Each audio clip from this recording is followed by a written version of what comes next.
So my talk to you today is called Promoting Normal Birth Through Evidence-Based Care. And this is something that I feel absolutely passionately, strongly about. At the moment, one of our main challenges in maternity care is the rising intervention rates. And in particular, what I find very scary is the rising cesarean section rates across the world. Everybody is seeing these rising rates. Now, these are the various countries, and you can sit there and be very happy with yourselves, maybe, because you're the red column there. You're the second best. This was 2011. The rates are going up all the time. So at that stage, you were 14.7%. I think you're around 15 or thereabouts. 17 in the whole country? Really? Okay. I'm not surprised because it's going up, and that's what I'm here to talk to you about today. We've got to stop that rise going up. The yellow column there is Ireland. We're 26.6. I'm not proud of this at all. We're actually up to around 27, 28 now. And when we have discussions with our obstetricians about this rate and the fact that it's rising and we don't think this is good, they say we are in the middle of the OECD countries, and they're very proud of that. They think they're the best because they're in the middle. You're too low, and Mexico is the top one there, is far too high. But I can't persuade them that it's not good to be in the middle of a whole lot of countries that are all rising all the way up. So I think this is a very serious problem that we need to address very seriously, very earnestly. So my question to you today is, how can you keep your good rates? How can you stop them rising any higher? And the first thing I think is for you not to be complacent. I've just said, we think you're wonderful in the Netherlands, but you mustn't get complacent, because look at the cesarean section rates in all the countries and how they rose. Some of those countries there were down at your rates, 10, 11, 15% there, and they all rose and they went on rising. Everywhere has leveled off in the last few years, and nobody really has managed to decrease. The very top one, but they were very high. So it's very, very difficult once you get to the levels we're at in Ireland, 26, 27%, to decrease it. We're levelling it off, I hope, I think, but we can't get it down. We're going to try in the future. That's one of my main focuses for the next 5 years. But please, please, you're already reasonably low. Try and keep it as low as that. So that's our whole focus today, is promoting normality in birth, trying to prevent rising intervention rates and rising cesarean section rates. One thing that you can do is read the American College of Obstetricians and Gynecologists document. I don't know if you came across it in 2014. It's called Safe Prevention of the Primary Cesarean Delivery. And when it came out, I was doing research in New Zealand at the time, and it came out actually in March, I think. And I had to keep looking at the date to see, was it the 1st of April? Do you have April Fool's Day? Yeah. Because I couldn't believe that it wasn't a joke. Because from America, which is usually very high cesarean section rate and very interventionist, and they were saying things like, this is just some examples of what they were saying, the latent phase, the very early phase of labour, can be greater than 20 hours in a primip, greater than 14 hours in a multip. And then they were looking at dilatation and active management of labour, where you would usually say 1 centimetre per hour. They're saying before 6 centimetres dilatation, those standards of the active phase shouldn't be applied. Okay, so you wait until the woman is 6 centimetres dilated before you start saying she should have 1 centimetre dilatation per hour. The second stage, allow at least 2 hours of pushing for a multip, 3 hours for a primip. And this is the American College of Obstetricians and Gynecologists, okay? Very good document, go and read it. So, how can we persuade midwives and obstetricians to use the research evidence that's out there to promote normality? Because I find, sadly, there's a lot of research done, and a lot of research I do, and nobody seems to pay any attention at all. How can we get people to use this evidence? If we don't use evidence, we're going to be staying at the level of ignorance and poor practice at the bottom. What we need are the 2 twin pillars of education and research, and they both have to work hand in hand. So first of all, why educate? We educate our children, we educate our student midwives. They have to learn how to care for women and babies. And that's the very basic level. So you have the children in the beginning, our student midwives getting their degrees, some of them going on maybe to do masters, which usually involves a small piece of research. But very important for all of us that we don't stop, that you don't say, I'm a midwife, I'm qualified, I have a degree, and that's where I'm stopping. We need to continue our education and keep learning. This is a very wonderful woman called Elaine Dunn from the University of Wollongong in Australia. She's 84 years of age and she's just got her doctorate. Not a midwife, sadly, but a very good example to all of us. There was a man in my hometown, I didn't know him, but he very sadly drowned last weekend in a flash flood we had. And he was just starting his 8th PhD at the age of 82. So, you know, these are people who, your 8th PhD, guys, not just your first, you know. These are people we can look up to and aspire to. Why do research? The big reason is research knowledge is power. And I'm not talking about power for us, you know, to be more knowledgeable, to be better than anybody, to, you know, to show other people what to do and things. I'm talking about power for the women, so that the women will know how they can protect themselves and how they can preserve normality. If we think back to the old days, before there was very much research done, way back in the beginning, women died of puerperal sepsis because we didn't know that we should be washing our hands. And Semmelweis in 1847 documented the mortality rate as about 1%. So 1 in 10 women was dying of puerperal sepsis. Now, once we found out what to do about it, we washed our hands and we started using sterile technique. I think we're getting worse again. I think we have more women developing sepsis because we got complacent and thought antibiotics would deal with it. So we need to just keep in mind the importance still of hand washing. Other things we did in the old days. How many of you here trained in the 1970s? That's a long time ago. Lovely. Look around at yourselves. You're the wise, wonderful women, mostly. Maybe there's a man or two among you. I hope we are wise and wonderful, but we did do very odd and bad things. And one of the things we did back then, and maybe in the 80s as well, was shaving and enemas. Yeah. How many people here have given enemas to pregnant women in labour? Yeah, and shaved them. Not too many now. This is good. This is good. It was part of normal practice, and it wasn't evidence-based. And I can remember as a student midwife, one multiparous woman coming in ready to have her baby, and she was pushing and the baby's head was coming, and the midwife was screaming at me, you know, shave her, shave her. And I'm going, there's a baby coming, you know. And she had the baby, and the midwife almost said, I didn't know women could have babies if they hadn't been shaved, you know. But then she realized how silly that sounded. But that's probably very funny to all of you who've never shaved a woman and given her an enema, but it was so normal and part of practice, we all believed it had to be done. And the trouble is that it caused a great deal of discomfort to millions of women across the world. All the countries were doing it. We all had this idea it was a good thing to do. Other practices we did in the old days, episiotomy, and maybe it's not just in the old days, we're starting to do more of them now.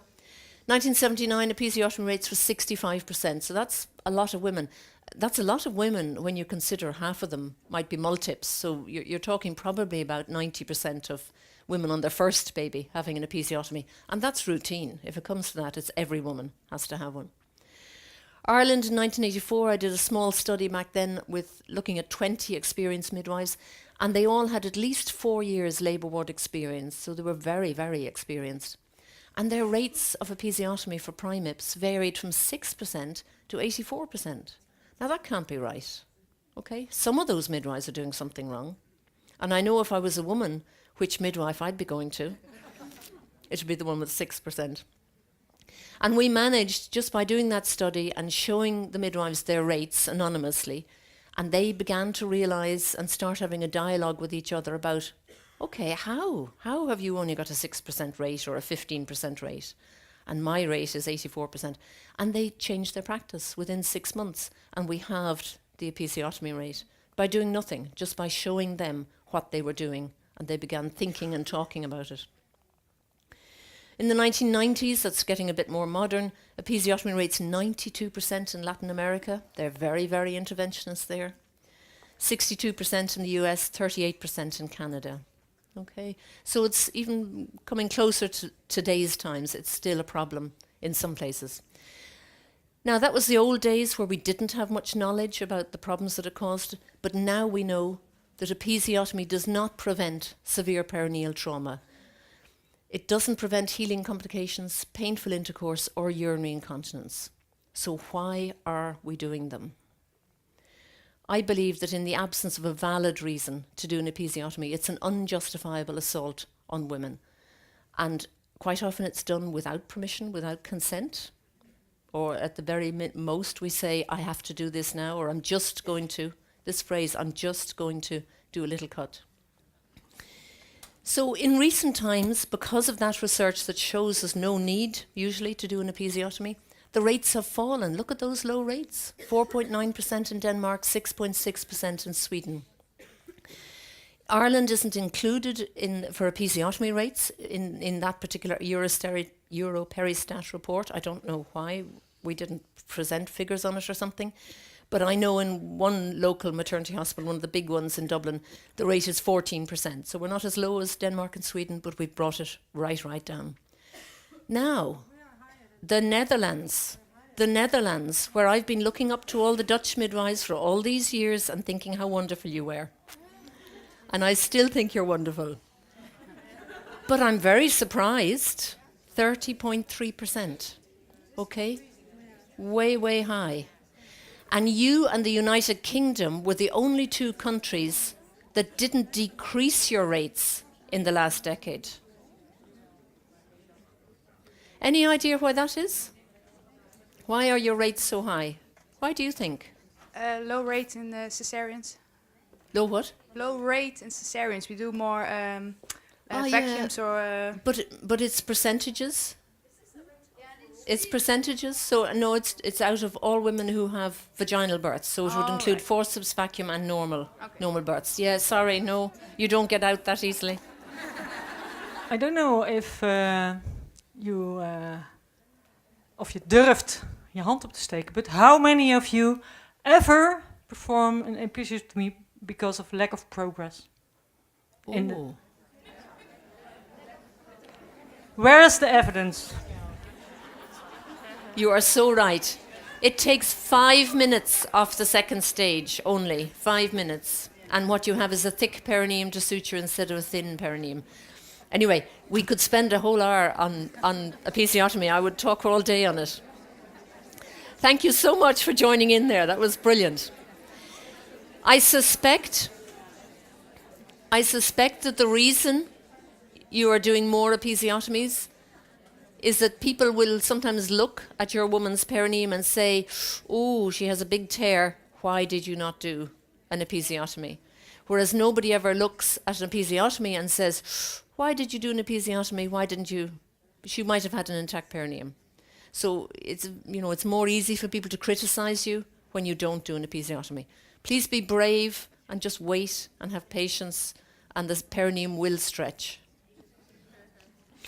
Okay. Why did these things happen and are still happening? This is the episiotomies that I'm looking at here. But why did these things happen? The not washing hands, the enemas, the shaves, the episiotomies, even though there was research out there showing that they were a problem. Some of the time it was just we didn't want to see. We covered our eyes. We said, no, I don't want to know about that. Okay, I'm too busy. There's too many women coming through. I'm too pressed for time. Or I have people looking over my shoulder and reprimanding me for doing something they think is wrong. Sometimes it's because there's a guru, a Pied Piper of Hamelin, somebody who leads the others, who says, oh, we should be doing all episiotomies so that it's so much easier to suture and you have a nice, neat perineum and blah, blah, blah. Or we should all be doing active management and the women get through more quickly and have shorter labours and everybody's much happier. So you have some guru who leads the pack and everybody follows willingly without really thinking or looking at the evidence. And sometimes, because Sister says so, Does sister mean anything to you? It's what we used to call the old midwives who were in charge of a labour ward or in charge of a ward, yeah? Did you have something, a midwife manager anyway? And they don't look like that now, do they? But they used to in the old days. And certainly when I was training, that was the reason you did things, because sister said you had to. Nobody questioned or based it on research. Those days are gone. Anything that's routine, as far as I'm concerned, is wrong, okay? Because it's always wrong for somebody. It can't be right for everyone. Routine ARMs, artificial rupture of membranes. Smith et al., this is a Cochrane review bringing together all the research in the area. They've shown that artificial rupture of membranes has no significant effect on the length of the first stage. And we say to women, I'm just going to break your waters to speed up your labour, okay? It doesn't speed up the labour, has no effect on the length. No effect on the rates of caesarean section, on maternal satisfaction, or the number of low APGAR scores. So why are we doing it again? It's not recommended routinely, and the authors of the Cochrane Review say not even in prolonged labour, right? There is no justification for doing an ARM. Routine active management of third stage of labour, another bugbear of mine. This is the first thing that should be happening in the third stage of labour. Midwife should be in the background, mother, partner, if there is one, and baby getting to know each other. Nobody fiddling with the fundus, nobody clamping and cutting the cord and taking the child away to weigh or do anything else. Routine active management of labour is not essential, and in my book should not be done, and certainly should not be done for low-risk, healthy women. Is it really necessary? I carried out a study recently, hasn't been published yet. This is in our midwifery-led unit. We've 2 midwife-led units in Ireland where they do very, very normal care. 1,500 births. And because the midwives are used to doing expectant management, it's about half and half. Half the women would have expectant, half would have active management of the third stage of labour. The average estimated blood loss, 258 mLs in the expectant group, 241 mLs in the active group. No significant difference there at all. Postpartum hemorrhage rates, 2.7%, 2.2% in expectant and active group.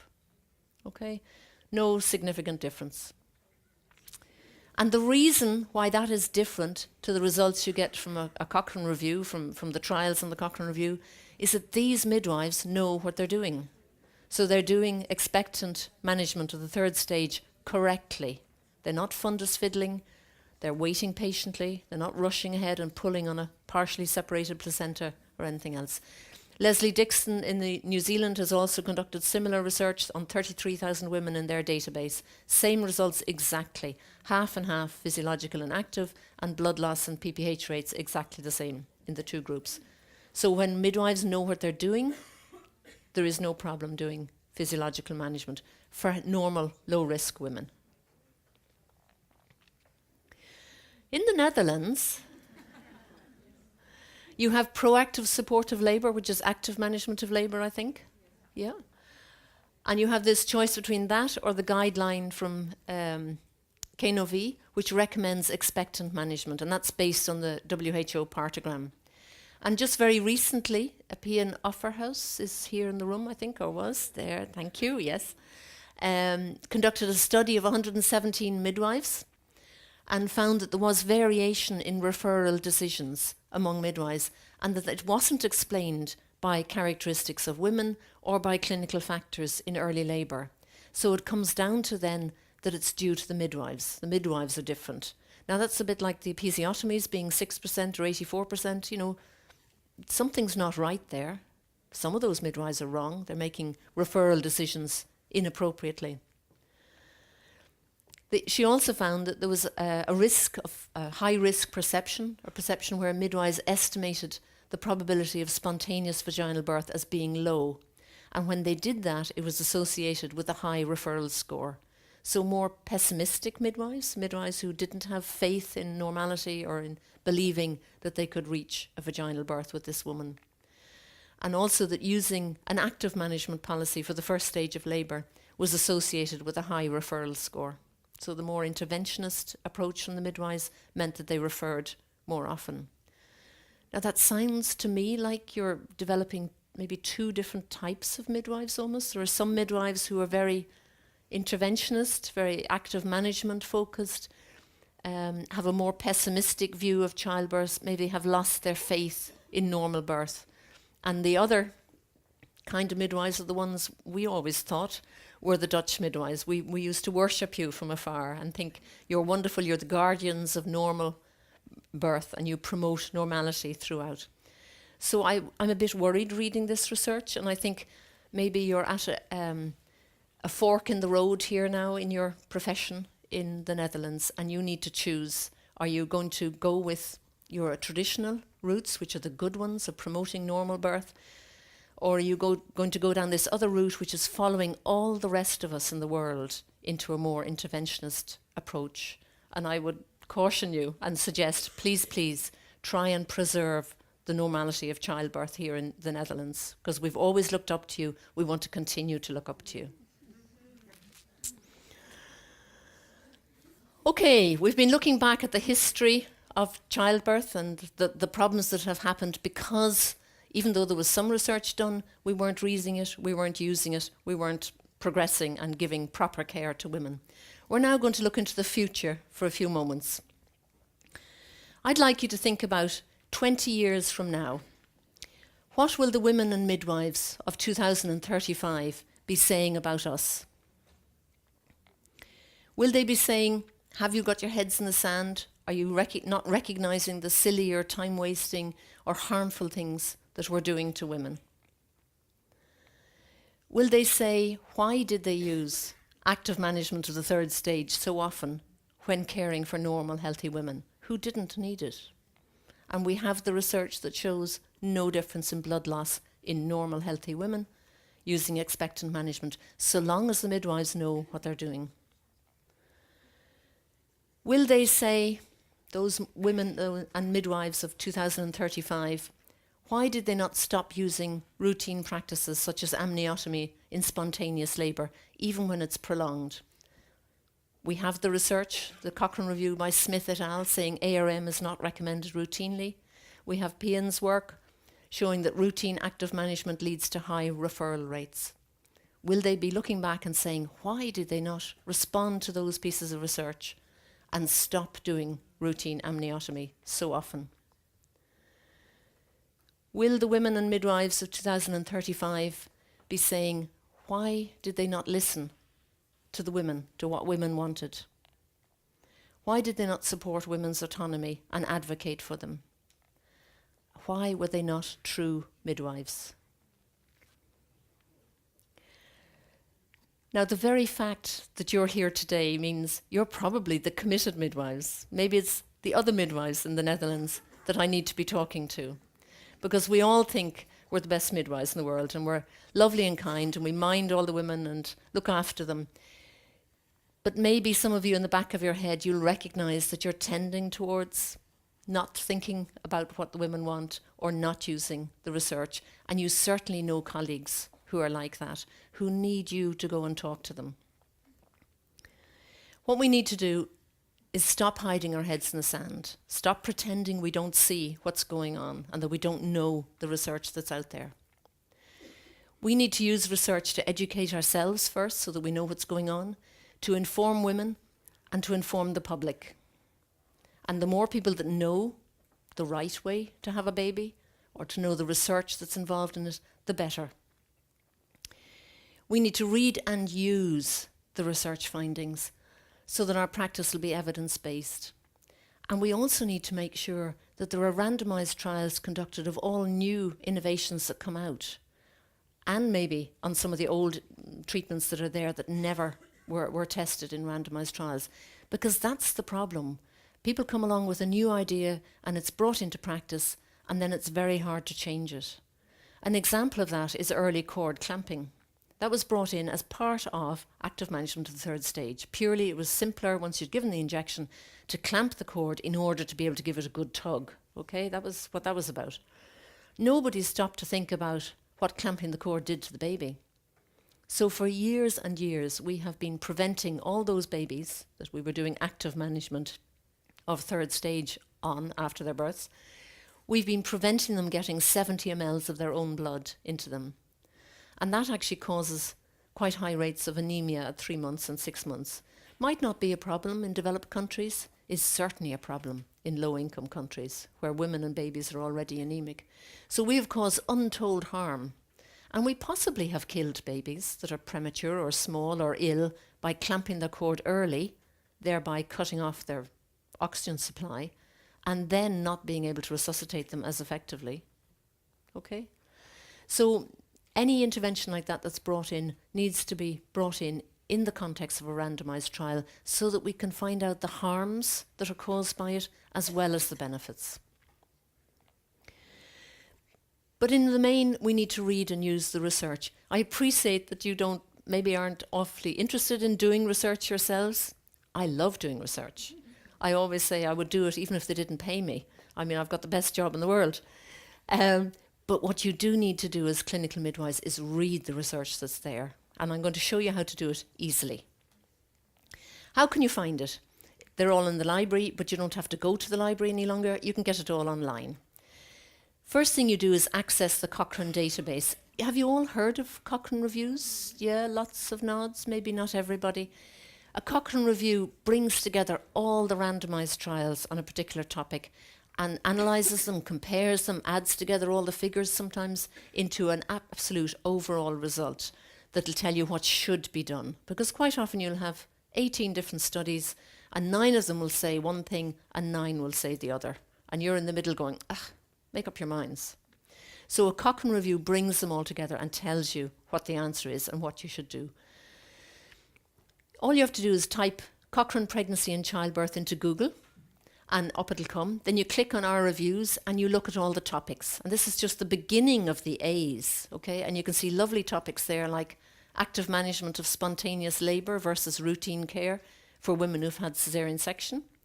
There's the third stage one. There's acupuncture for all kinds of things, induced labour and turning a breech and pain management and so on. And then there's other admission tests other than CTG for fetal assessment. And that's only the beginning of the A's. It goes on and on and on. Hundreds and hundreds of reviews. And you just click on it and up it comes. Now, I don't think that you have free access to Cochrane in this country. Would that be right? Does anybody know this? Yeah. It's not paid for. You can't get the full documents, yeah. If you want to find that out, you type in free online access into Google and it'll come up with a table, but I looked at the table and you don't have it. Some countries pay for their citizens to have access, and I mean all their citizens, you know, everybody, the members of the public. Ireland does it, UK, many countries across the world, and low-income countries have it free. Cochrane has paid for that. They allow low-income countries to get it. And that's something to lobby your country to do, okay, because all your citizens should be able to look up a Cochrane review to find out, okay, I've got high blood pressure, what is the right treatment? So that they know that what they're getting from their doctor is the right treatment, or they can ask for the best treatment. You might be able to access it through your local university. Most universities will have a subscription to it, but you'll always get the abstracts free.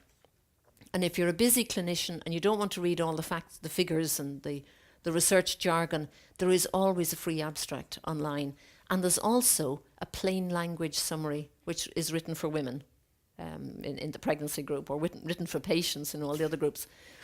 And that's lovely. You can read that and understand exactly what it is should be happening. Yes. All the schools of midwifery have access. So even if you don't have a university nearby, just send an email to one of the academies with what you want, and we can provide them. Like, it's so easy. That's brilliant. So I hope that will bring the threshold down. Yes. For the access. Yeah. Thank you so much. Great. If you are looking up a topic and you're really interested to find out research on it and you find there's no Cochrane review, maybe because there aren't enough trials, you can also do a little search online. If you type PubMed into Google, that gives you a lot of medical journals, and it'll come up with a front page like this, and you see just beside PubMed there's a line there by the search. You just type in your topic, okay? If you're learning to do a master's or a PhD, you'll learn very stringent ways of doing this properly, but you'll get a lot of information just typing in your topic into that. Okay, let's have a look at one Cochrane review on pain management in labour, something we're all very interested in. Now, this is Jones et al., and when they went to do their Cochrane review, they found that there were already 18 systematic reviews. 18 people had already looked at the literature and brought it together in one place, and they'd done it in different ways. So they actually did a review of the 18 reviews. So there's hundreds of pieces of research included in all of that. And the answer that came out of reading all those, and aren't you glad you don't have to read all those bits of research? You just have to read the one abstract. They found that immersion in water, we all knew this, relaxation, acupuncture and massage all gave pain relief and better satisfaction with pain relief. Relaxation and acupuncture decreased forceps and ventouse rates, so very worthwhile doing, and acupuncture decreased the number of cesarean sections. So now you've read the Cochrane Review, you've read the answer to all the trials that are out there, now you need to use it. So once you've done the reading, you have to remember, don't keep your head in the sand, don't cover your eyes, you can't pretend you don't know this. You now have to move and use it in your practice. We need to encourage birthing pools. If there's no birthing pools, then you use the bath, or you use showers, spraying on the woman's back, and then things like relaxation, acupuncture and massage. So not enough just to read the research, we have to use it as well. Okay, so once you have this knowledge, we need to inform people, okay? First step, remember knowledge is power. Once you've gained the knowledge from the research, you need to pass it along to women so that they're empowered also. And we need to tell our colleagues too. And I do believe that if clinicians and women band together, we can actually change the world. Women are exceedingly powerful people. And if they only knew how powerful they were, they have the power of Niagara Falls or, thunder and lightning. Women in a band are quite frightening, okay? If they want something and they want it badly enough, nobody is going to stop them. In the UK, back in 1982, this is not my country, okay, next door neighbour to us, there was a group of women went on a march in 1982. They had a birth rally to protest. And this has become because some woman in this hospital in London had wanted to stand, to be upright for labour and delivery. And she'd been told, no, dear, you have to lie in the bed. And she said, stuff that for a lark. And she got all her friends, and the whole lot of them went, and they had a march. And they had posters like stand and deliver, or squatters' rights up at the top there. And there was another one, don't take it lying down. And they marched with all these placards. And the upshot was the hospital had to agree.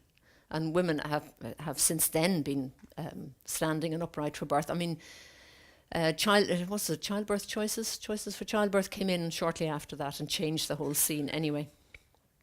So don't underestimate the power of women, all right? I think women and midwives need to get together if you want to change things.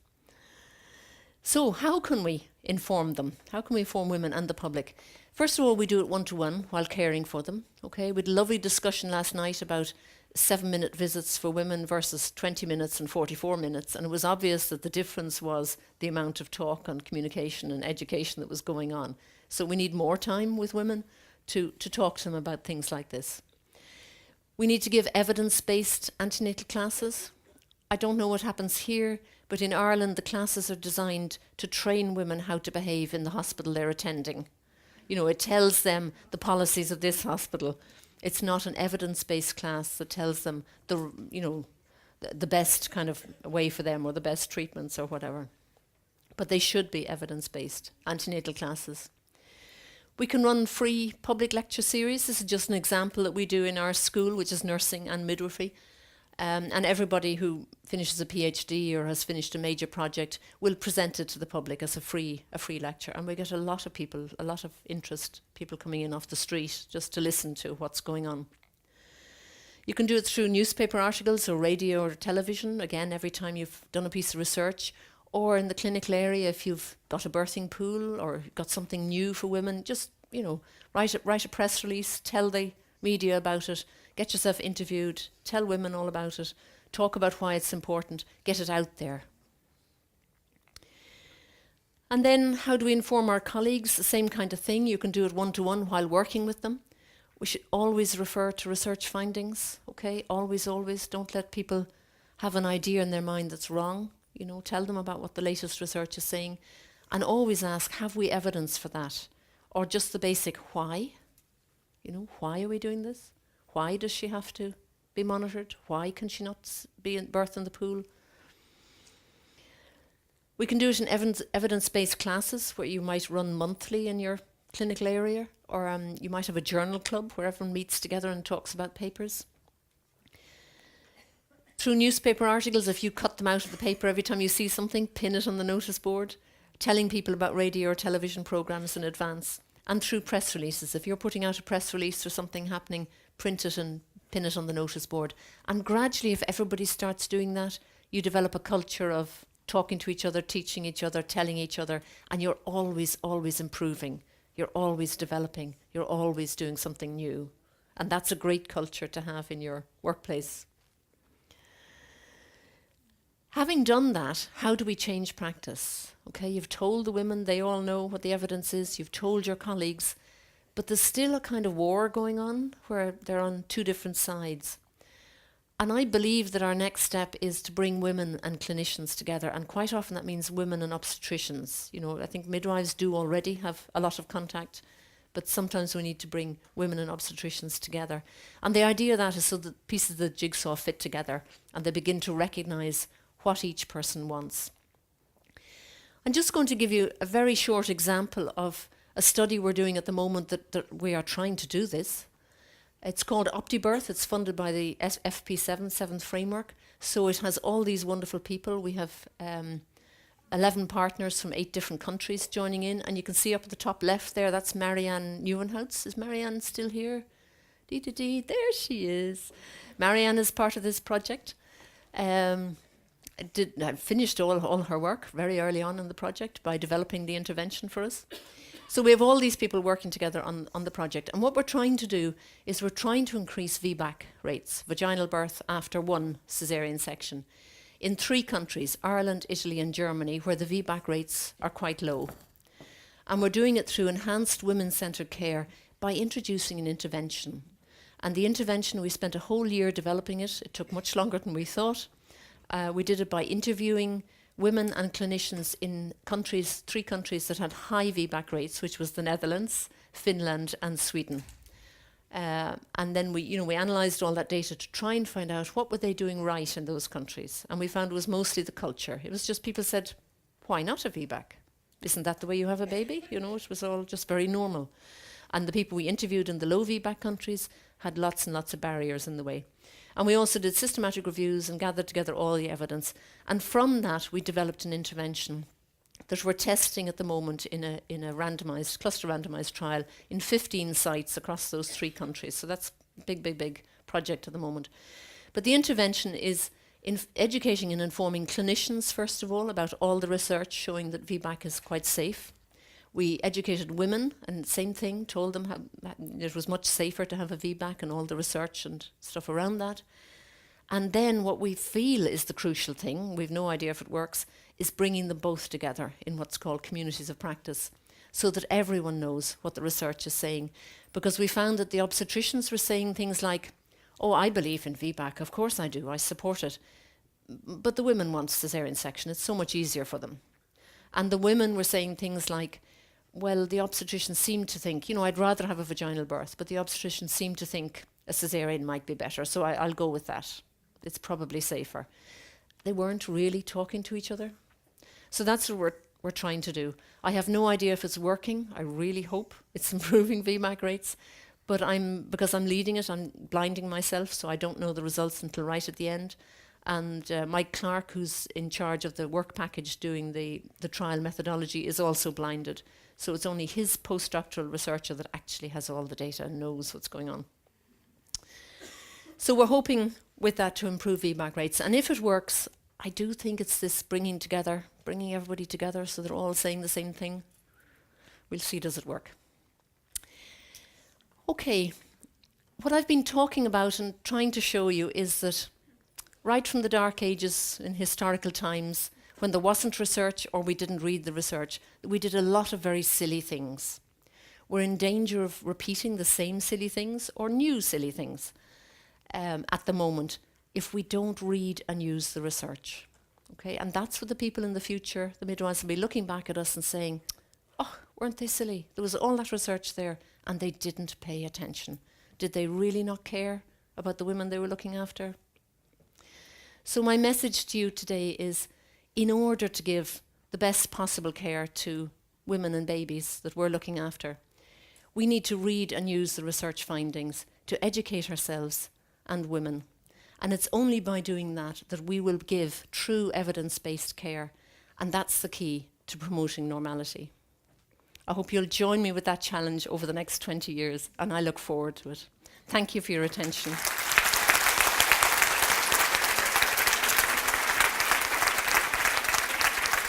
Yeah, I have a few questions. I have one question, which something I find hard with controlled randomized trial, that you always isolate something, so you can measure it, but at the same time, there are so many things at the same time happening. So is there a sort of development, evolution in different sorts of research, which might be more fitting the birth process? Yeah.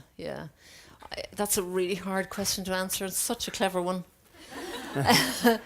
The randomized trial is the gold standard, you know, and if you're wanting to persuade obstetricians in particular and other colleagues, then, you know, that's what everyone looks to. But I think a good example of how wrong they are is the active management of the third stage. Because all the trials show, and the Cochrane review on it shows, that yes, you have more bleeding with physiological management than with active. But I ran one of those trials, and I know that the midwives didn't know what they were doing. And the PPH rate for the pilot study was 21% in the physiological management. You can imagine how happy the obstetricians were with that. In the next month, it was 18%. Over the next 4 months, it went down to, I think, 12%. And for the last 8 months of the trial, it was down to, I think I'm remembering, it was 8%. So if only I had done a longer pilot study, in other words, let the midwives learn how to do it properly, that trial would have had a very, very different result. And so would all the other trials. So, and then you go away from the randomized trials and you look at the observational study that I showed you there, where the blood loss is the same in the two groups when midwives know what they're doing. So I think it's a combination we have to talk about, and we have to present the trials and we have to present the observation and say, on balance, it kind of looks safe to do physiological management of third stage in normal, healthy women when the midwives know what they're doing. So I think you have to take the combination of different types of research. And I think it's interesting as well to define expected management of labor, because that's something which you're talking about. Yes, so different. What is it exactly, to be really precise? Yeah.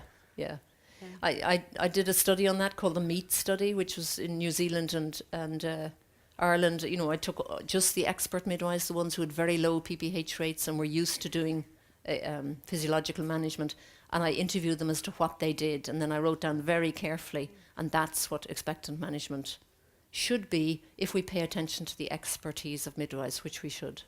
Can we see, is there a way to... That's published. It's published in Midwifery. Can't remember the reference. It's about 2 years ago. Google it.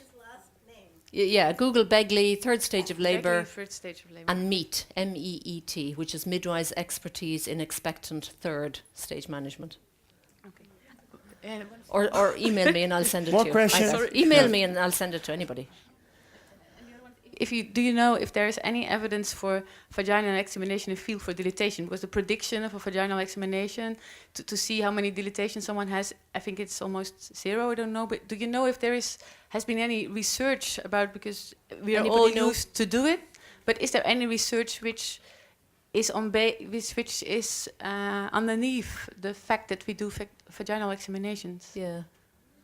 Pian has. If I am right, I'm not sure, but I think there is a Cochrane review about the use of vaginal examination and the time between vaginal examination. And doing more vaginal examination does not help in the process. Yeah. In our hospital births, the midwives have to do vaginal examinations every 2 hours. In the midwifery-led units, it's every 4 hours.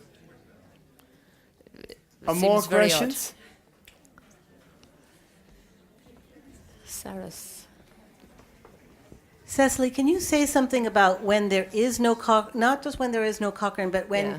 something can't be studied with a randomized controlled trial, Yes. or when there is debate about what? So if you say use the evidence, the problem is that people say, well, it's evidence-based that babies die from home births, and it's evidence-based that Yeah. you should do electronic fetal monitoring. And so how can midwives sort out when there's debate about what the evidence says? Yeah. Well, the electronic fetal monitoring thing, there's a Cochrane review which says if you do continuous fetal monitoring on a woman who's at low risk, a low risk healthy woman in labour, you have a higher intervention rate, more cesarean sections, and no benefit to the baby. In brackets, slightly fewer seizures, neonatal seizures, but they don't cause harm to the baby. So there is for that maybe. But epidural is the thing that always hits me in the face. Was brought in without any randomised trials, and now we can't get rid of it because women want it, of course, for pain relief. And we all think, I think, that it causes problems, do we? We think it delays labour and causes fetal distress and cesarean sections and all the rest. Possibly it should never have been brought in. Possibly it's so severely harmful to women and babies that we shouldn't be doing it. But it came in without the randomised trial, so we don't know. But your question, Saras, was, what... won't agree to be randomized to birthplace. Exactly, yeah. So those studies have to be done as observational. About feeling and stuff, it's hard to randomize everything, and yet. Yeah. So I agree. The Cochrane is the best because it's not about one, and they also look at quality. Yeah. Cochrane looks at quality, and that's why you can trust it. It looks at quality of the study that was done. Yeah. So- Sorry. Yeah. What Saras is saying is that there are some things you cannot randomise a woman to place of birth. You can't say you will have a home birth or you will have a hospital birth. So then you have to go with the studies that are on are natural experiments or are observational. And that's it. But that's evidence. But I do find that people who don't want to do whatever it is you're doing, they will always say there is no evidence to say that birthing in a pool is safe. But you just turn that around immediately and you say there is no evidence to say that it is dangerous. And it is what the woman wants, therefore that's what we're doing. So I would always, if somebody says there's no evidence, therefore they should be sectioned or therefore they should something, you go, no, turn it around the other way. We hold a fair, because I know otherwise a few people get My stressed. train. And that's for another reason. In addition, I would say if in your verloskundig samenwerkingsplan, in your VSV, someone said there is evidence that we should do this, then first ask, where is that evidence? And let me read it. And if you don't trust it, ask the KNOV or the midwifery, the academy or some scientist if this evidence is good evidence.